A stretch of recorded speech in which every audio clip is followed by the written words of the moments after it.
হ্যাঁ দেখো বন্ধুরা, শীত পড়ে গেছে তাই জন্য আমি নার্সারি থেকে গেঁদা গাছ নিয়ে চলে এলাম। না না না, এইটা গেঁদা গাছের চারা লয়, এইটা হচ্ছে পিটুনিয়া। আসলে আমি আনতে গেছিলাম গেঁদা গাছের চারায়, তারপরে দেখছি পিটুনিয়া গুলো রয়েছে, তাই জন্য 4টে পিটুনিয়া নিয়ে চলে এলাম। বলি নিয়ে যাই।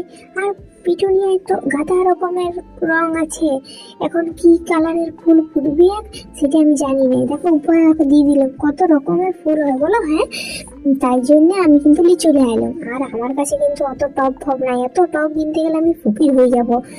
তাই জন্য প্রথমে প্লাস্টিকে রাখিয়ে দিয়েছিল, দিয়ে পরে যাতে গাছগুলো না মরে আর কি, বুঝতে পারছো। তারপর একটা জায়গায় 4টে একসঙ্গে রাখলাম। বলি যাই হোক, ফুল হবে একসঙ্গে ফুটলে কিন্তু দেখতে কিন্তু দারুণ লাগবে, সেই জন্য আমি এক কাছে করে নিলাম। তো ফুলটা ফুটলে অবশ্যই তোমাদেরকে দেখাবো কেমন রঙের ফুল হয়েছে কোন গাছে। তো যতক্ষণ না